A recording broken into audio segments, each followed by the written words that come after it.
எல்லோருக்கும் வணக்கங்க. நான் பாரம்பரிய ஜோதிடர் ப. ரவிக்குமார். இப்ப நாம பார்க்கக்கூடிய தலைப்பு அப்படின்னு பாத்தீங்கன்னா, அதாவதுன்றது பாத்தீங்கன்னா இந்த விசுவாவாசு வருடத்துடைய அதாவது தமிழ் புத்தாண்டு பலன்களை பத்தி தான் இந்த காணொலியில பார்த்துட்டு இருக்கிறோம். கிட்டத்தட்ட மார்ச் 29 சனி பயிற்சி, மே மாசம் 14ஆம் தேதி குரு பயிற்சி, மே மாசம் 18ஆம் தேதி ராக்கேது பயிற்சி. இந்த 3 கிரக பயிற்சிகள் சிம்மராசிக்கு எப்படி இருக்குது அப்படின்னு பாத்தீங்கன்னா, முதல்ல இப்ப 7ஆம் இடத்துல இருந்து வந்த சனி பகவான் இப்ப 8ஆம் இடத்துக்கு வந்துட்டாரு. அப்ப 8ஆம் இடத்துக்கு வந்துட்டாருன்னா கடகராசிக்கு அஷ்டமத்து சனி முடிஞ்சு சிம்ம ராசிக்காரங்களுக்கு இப்ப அஷ்டமத்து சனி ஸ்டார்ட் ஆயிடுச்சுன்றது ஓரளவுக்கு எல்லாருக்கும் தெரியும். அப்ப இந்த அஷ்டமத்து சனி கிட்டத்தட்ட அதாவது சொல்ற மாதிரி எந்த டேட் வரைக்கும் இருக்குது அப்படின்னு நம்ம பாத்தீங்க அப்படின்னா, உங்களுக்கு 29ஆம் தேதி 3வது மாசம் 2025 டு அடுத்தது பாத்தீங்க அப்படின்னா 3ஆம் தேதி 6வது மாசம் 2027 வரைக்கும். அப்ப 2 வருஷம் 2 மாசம் 5 நாள் உங்களுக்கு அஷ்டமத்து சனி அப்படின்றது இப்ப ஆரம்பம் ஆயிடுச்சுங்க. இந்த அஷ்டமத்து சனி சிம்ம ராசிக்காரங்களுக்கு என்னென்ன பலன்களை கொடுக்க போறாரு அப்படின்னு பாத்தீங்கன்னா, அஷ்டமத்து சனியில நஷ்டங்களை பண்ணிட்டு போயிடுவான்றதுதான் ஐதீகம். இது எல்லாருக்குமே தெரியும். பொதுவா அஷ்டமத்து சனியில அசையா சொத்துக்கள் நம்ம பண்றது நமக்கு அது நஷ்டம் ஆகாது. இந்த அசையும் சொத்துக்கள் இருக்கு பாத்தீங்களா, வண்டி வாங்குறது, காரு வாங்குறது, இல்ல காரு வண்டி மாத்துறது, கூட்டு தொழில் பண்றது, வட்டிக்கு பணம் கொடுக்கறது, மற்றவங்களுக்கு உதவி செய்ய போய் உபத்திரியத்துல மாட்டிக்கிறது, இந்த மாதிரி விஷயங்கள் எல்லாம் கொஞ்சம் அவாய்ட் பண்ணிக்கிறது சிம்மராசிக்காரங்க ரொம்ப நல்லதுங்க. சரிங்களா? அதே மாதிரி இந்த அஷ்டமத்து சனியில கல்யாணம் பண்ணலாம். அது செலவானாலும் முதலீடு மிச்சம். அடுத்தது வீடு கட்டலாம், வீடு ஆல்ட்ரேஷன் பண்ணலாம், வீட்டுக்கு தேவையான ஆடம்பர பொருட்கள் வாங்கிக்கலாம். அதாவது நமக்கு செலவாகணும், அது முதலீடு இருக்கணும். அந்த மாதிரி விஷயங்கள் உங்களுக்கு கண்டிப்பா கை கொடுக்கும். சரிங்களா? முக்கியமா இடம் கிரையம் பண்றது, வாங்குறது, கட்டுறது, ஆல்ட்ரேஷன் செய்யறது, இது கண்டிப்பா நமக்கு நல்லா இருக்கும். அப்ப உங்களுக்கு இந்த அஷ்டமத்து சனியில இந்த விஷயங்கள் உங்களுக்கு கை கொடுக்கும். அடுத்தபடி பாத்தீங்க அப்படின்னா, இன்னைக்கு குரு பயிற்சின்னு சொல்லியிருந்தேன். அப்ப அந்த குரு பயிற்சின்றவர் பாத்தீங்க அப்படின்னா, இந்த அஷ்டமத்து சனியில நமக்கு சிரமப்படக்கூடிய காலகட்டத்துல காப்பாற்றுறவர் யாருன்னா இந்த குரு மட்டும்தான். ஏன்னா குரு பகவான் உங்களுக்கு எப்படின்னா, இப்ப 10ஆம் இடத்துல இருக்கக்கூடிய குரு பகவான் அடுத்து 11ஆம் இடத்துக்கு வராரு. அப்ப உங்களுக்கு இந்த 5வது மாசம் வரைக்குமே உங்களுக்கு கண்டிப்பா நல்லா இல்லை. கிட்டத்தட்ட இந்த 5வது மாசம் வரைக்குமே நமக்கு சில முடக்கங்களை கண்டிப்பா அவரு கொடுக்கதான் செய்வார். எப்பன்னா சித்திரை மாசம் 31ஆம் தேதி வரைக்கும் கொஞ்சம் சிரமமா தான் இருக்கும். ஏன்னா சித்திரை மாசம் 31ஆம் தேதி தான் நமக்கு பாத்தீங்கன்னா இந்த குரு பயிற்சி ஆகிறார். சித்திரை 31, மே மாசத்துல பாத்தீங்கன்னா 14ஆம் தேதி. அப்ப இந்த சித்திரை மாசம் 1 மாசம் தான் உங்களுக்கு சரியில்லை. அதுக்கப்புறம் பாத்தீங்கன்னா குரு பயிற்சி உங்களுக்கு காப்பாத்து வந்துருவாரு. ஏன்னா குரு பகவான் இதுக்கு முன்னாடி எங்க இருந்தாருன்னா 10வது வீட்டில் இருந்தாரு உங்களுக்கு.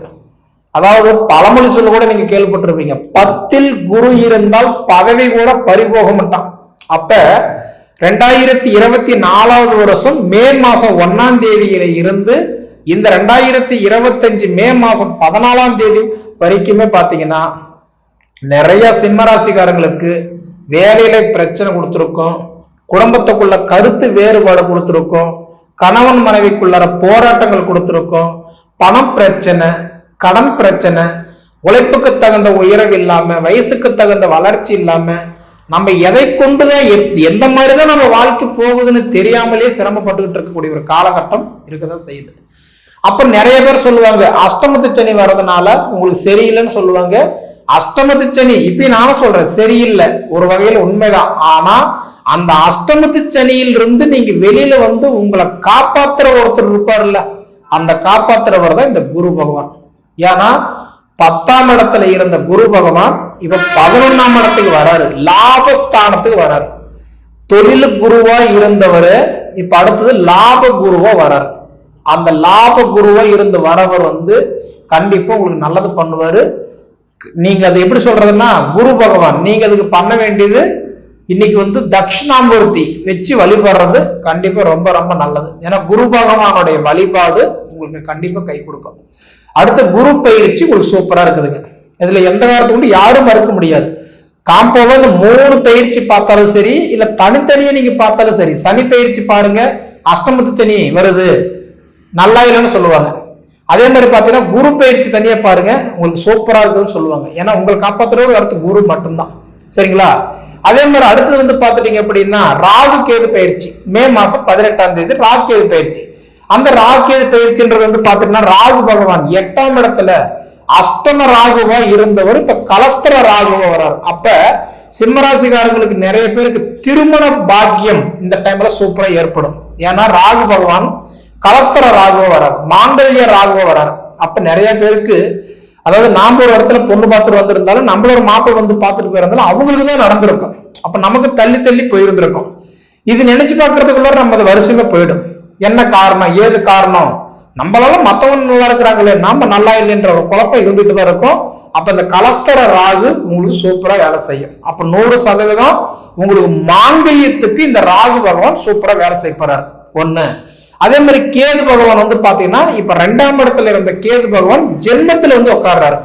அப்ப ஜென்ம கேது என்ன பண்ணுவாருன்னா கல்யாணம் ஆனவங்களுக்கு கணவன் மனைவிக்குள்ளார நிறைய கருத்து வேறுபாடுகள் கொடுப்பாரு. நீ என்ன சொல்றது, நான் என்ன கேட்கறது அப்படின்ற மாதிரி.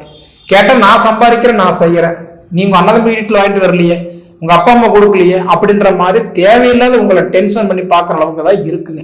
அப்ப 100% ராகு கேது பயிற்சி பெருசா ஒண்ணு உங்களுக்கு சப்போர்ட் பண்ணல.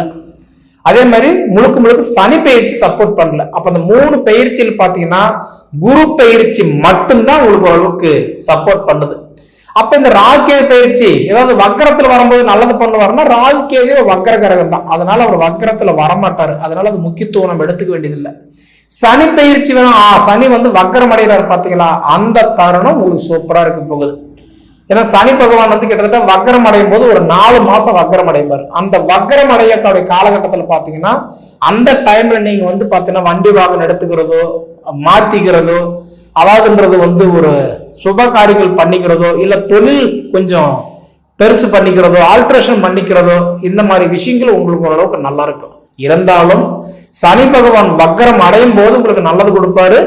இந்த ராகு கேது பயிற்சி உங்களுக்கு கண்டிப்பா நல்லது கொடுக்க மாட்டாரு. கலஸ்தர குரு ராகுவா வர்றதுனால மாங்கிலத்துக்கு மட்டும் வலு சேர்க்கிறாரு.